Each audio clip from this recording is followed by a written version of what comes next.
සුබෝදෑසනක් අද 2025 නොවැම්බර් 9 වෙනිදා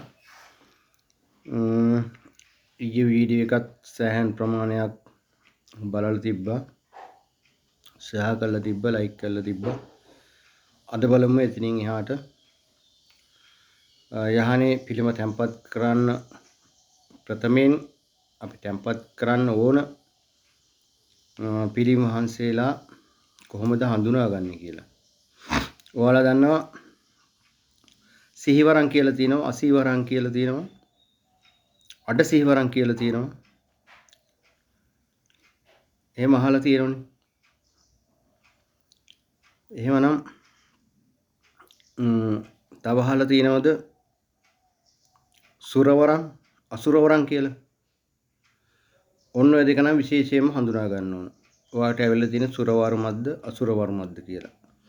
ගොඩක් අයට දේවාල දැන් සුරවරමක් තියෙන කෙනෙක් යනවා වරම් හදන්න අසුරවරම් තියෙන කෙනෙක් ගාවට. ගිහිල්ලා ගියාට පස්සේ එතන ඉන්න කපු මහත්තයා නැත්තම් ඒ කපු නෝනා උත්සාහ කරනවා මේ හොඳට සිහිවරමක් තියෙන කෙනෙක් තමයි මේ යන්නේ. මෙයාව ඔළුව අල්ලලා කරකවලා කොහොම හරි නටවන්න හදනවා. ඉතින් බෙර 1000ක් ගැහුවත් නටවන්න බැරි සිහිවරමක් කොහොමද නටවන්නේ? ඒක කරන්න බෑ. ඊට පස්සේ කියන්නේ මෙයාට වරමක් නැහැ. නැත්තම් මෙයාගේ දෝෂ තියෙනවා. අනේ මොකක් හරි කියනවා. ඒ වගේ දේවල් තියෙනවා. එතකොට ඔයාට තියෙන්නේ අඩ සිහිවරමක් හෝ අසීවරමක් කියන්නකෝ. මගේ ළඟට එනවා. මට තියෙන සිහිවරමක්. ඔය දෙකොල්ල දිෂ්ටි වුණාට පස්සේ ඔළුව කරකවනවා නම් මගේ ළඟට ආව කියලා ඔයාලා දිෂ්ටි නොවේ ඉන්න ඕනේ නැහැ. මගේ වරම් වෙනයි, ඔයාගේ වරම් වෙනයි. මං කරන විදියට මා කරන්න අවස්ථාවක් නැහැ. ඔයාලට ආපු දෙයක් තියෙන ඒ දේ නිසියාකාරව ඔයාලගේ ගමන් මාර්ගය ඒ ආකාරයට හදා ගන්න ඕන. ඒව හදලා දෙනවා. නැත්නම් මම කරන විදියට මම දෙන දේවරුන්ටම එහෙම අනුකරණය කිරීමක් කරන්න අවස්ථාවක් නැහැ. ඔයාට ඇවිල්ලා තියෙන වරම් මොකද්ද? ඒ ආකාරයට තමයි ඔයා වැඩ කටයුතු කරන්න ඕන. ඒ හන්ද මුලින්ම හඳුනා ගන්න ඕන පුතේ. තියෙන්නේ වරම් මොකද්ද කියලා. විශේෂයෙන්ම සිහිවරම, අඩ සිහිවරම, අසිහිවරම කියන එක නෙමෙයි මෙතන වැදගත් වෙන්නේ. ඒ වරම මොකක් උනත් එකයි. ඒවා අපි වෙනම සාකච්ඡා කරමු. ඒකේ තියෙන වැදගත්කම් ගැන. ඒවා අසිහිවරමක් අඩ සිහිවරමට ගන්නෙ කොහොමද? අඩ සිහිවරමක් සිහිවරමට ගන්නෙ කොහොමද කියලා. මේ දැනට ඕන සුරවර්මද්ද අසුරවර්මද්ද කියන එක හඳුනා ගන්න ඕන විශේෂයෙන්ම. සුරපැත්තේ වරමක් නම් ඔයා අනිවාර්යයෙන්ම යහනේ තැම්පත් කරන්න ඕන. බුදුන් සරණ ගියපු ප්‍රධාන දේව මණ්ඩලේ බඳුන් පිටින් ලබන මතු බුදු වෙන ප්‍රාර්ථනා කරන්නා වූ දේව කොට්ටාස ඉන්නවා. අන්නේ දේව කොට්ටාස තමයි අපිට වැදගත් වෙන්නේ. එතකොට ඉතින් කියනවා නම් වශයෙන් විශේෂයෙන්ම ඝන දෙවියන්, ඊළඟට විෂ්ණු කතරගම සුමන සමන්, පත්තිනි මෑණියෝ, භද්‍රකාලි මෑණියෝ, සරස්වති මෑණියෝ, දැඩිමුණ්ඩ දෙවියෝ, ඊශ්වර දෙවියෝ වගේ. ඒවත් තැම්පත් කරන්න කළ යුතු ආකාරයක් තියෙනවා. මොකද මේ දෙවිවරුන්ගේ සත්‍යීන් වෙනයි. සත්‍යීන් ඝට්ටණය වෙන දෙන්න හොඳ නැහැ. සත්‍යීන් ගැටෙනවා. මොකද අධිකාරන් දෙවිවරු ඉන්නවා. අධිකාරන් දෙවිවරු වෙන් කරන්න ඕන. ඊශ්වර දෙවියන් වෙන් කරන්න ඕන. ඒ වගේ දෙවියන්ගේ චුට්ටක් මේ උප්පත්ති කතාවල්, එයාගේ ඥාති දෙවිවරුන් කවුද? එයාලා එකට ඉන්න කාත් එක්කද කැමති? ඒ වගේ දේවල් හඳුනා ගන්න ඕන. භද්‍රකාලී මෑණියන් විශේෂයෙන්ම හඳුනා ගන්න ඕන. පත්තිනි මෑණියන් අනිවාර්යෙන් ඉන්න ඕනේ. ඒ වගේ තියා ගන්න. එතකොට දැන් ඔයාලට තියෙන්නේ අසුරවරමක් නම් අසුරවරම දෙවිවරුන්ගේ පිළිම සහ සුර දෙවියන්ගේ මේ පිළිම එකේ හන්ද තැප්පත් කරලා දෙගොල්ලටම වන්දනා කරන්න එපා. ඒකේ වෙන්නේ සුර අසුර ගැටුමක් ඇති වෙනවා. මේක දෙගොල්ල දෙවදියක්. ඒක ඔයාල යක්ෂ කොට්ටාසත් ගෙන්නනවා, දේව කොට්ටාසත් ගෙන්නනවා. දේව කොට්ටාස යක්ෂ කොට්ටාස එකට ගෙන්නන්න බෑ. එකට ගෙන්නන්න ගියොත් වෙන්නේ එතන ගැටුමක් ඇති වෙලා සුර දෙවිවරු එතනින් ඉවත් වෙනවා. එහෙනම් එහෙම කරන්න එපා.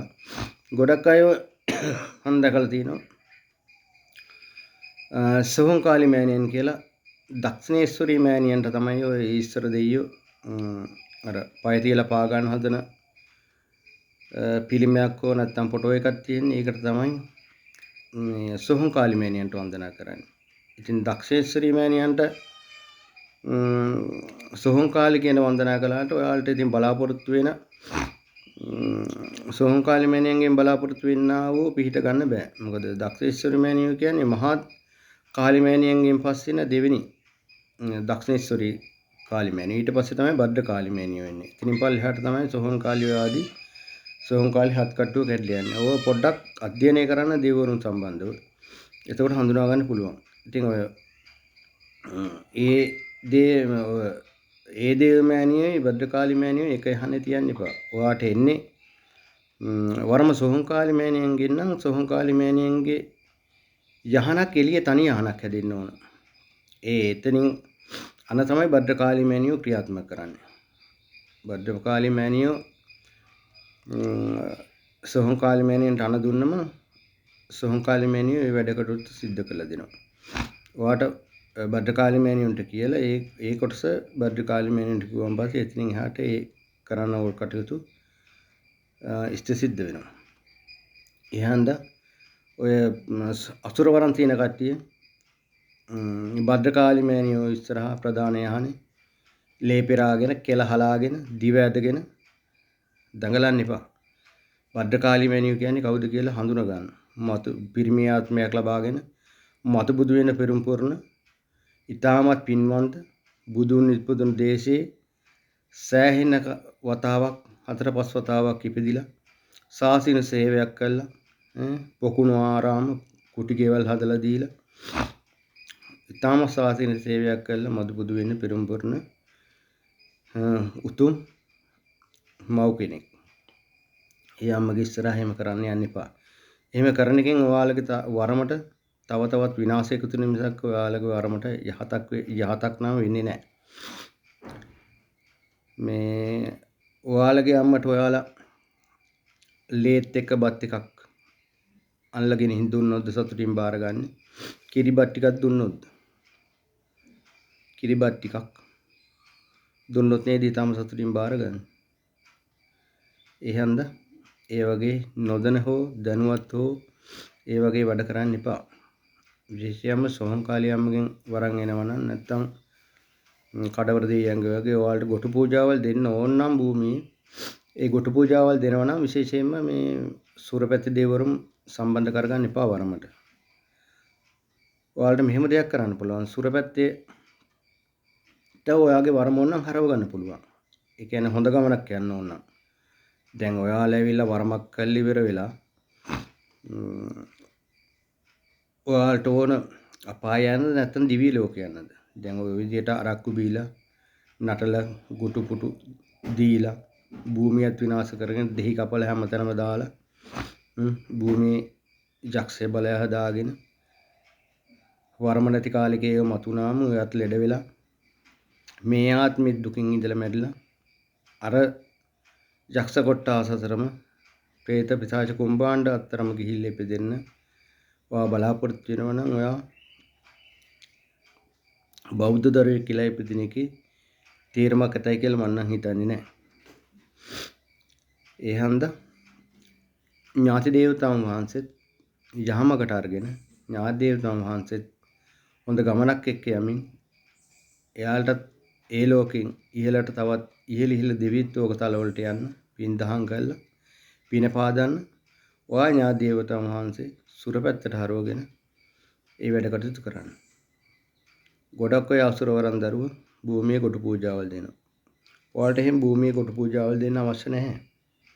ඔයාලට පුළුවන් කතරගම කඩවර දේවාලය නැත්නම් කලාවේ කඩවර දේවාලය හරි වෙන ළඟපාත කඩවර දේවාලයක් හරි ඒ වගේ කොට පූජා දෙන්න තියෙනවා නම් සෝහංකාල දේවාලයක් හරි එතනින් කොට පූජාවල් දෙන්න. භූමියේ සුද්ධ කොට පූජාවල් විතරක් දෙන්න.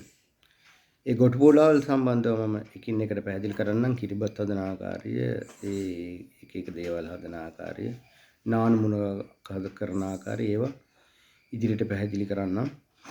ඉතින් අර වගේ මුලින්ම වරම හඳුනා ගන්න. හඳුනගෙන ඊළඟට තමයි පිළිඹ තැන්පත් කිරීම කරන්න ඕන. එහෙමනම් අපි හෙට කතා කරමු ඥා දේවතාවුන් වහන්සේගේ බලය බිඳින්නේ කොහොමද? බලය බිඳින්න නැති වෙන්න පවත්වා ගන්න කොහොමද කියලා. එහෙනම් සියලු දෙනාටම මේ වීඩියෝ මාලාව ආශිර්වාදයක් වේවා කියලා ප්‍රාර්ථනා කරනවා. හදවතින් දෙන්නේ හදවතින්ම ගන්න අරගෙන ලයික් කරන්න, ෂෙයා කරන්න, කමෙන්ට් කරන්න, ෆලෝ කරන්න. ඒ කරද්දී ඔයාලට මේවා සිද්ධිය ඉබේම ලැබෙනවා. තව තවත් අයට බැලුවන් පස්සේ තව තවත් අය මේක ඉගෙන ගනි. ඉතින් හොඳ වරම්මාලාවල් ටිකක් කරමින් ඔයාලත් දියුණුවටපත් වෙලා ලෝක සත්‍යයට සැලවෙනවා නම් ඒක තමයි මේ වරමින් ඇති වෙන්න ඕන දේ. මේ භද්‍රකාලි මෑණියන් පුන පුනා කියන දේවල් තමයි ඔබලාට මේ ඉදිරිපත් කරන්න. එහෙමනම් සියලු දෙනාටම බෙහෙවින් ස්තුතියි. සියලු කටයුතු සාර්ථක වේවා කියලා ප්‍රාර්ථනා කරමින් මම නිහඬ වෙනවා. සියලු දෙනාටම සම්මා සම්බුත් සරණයි.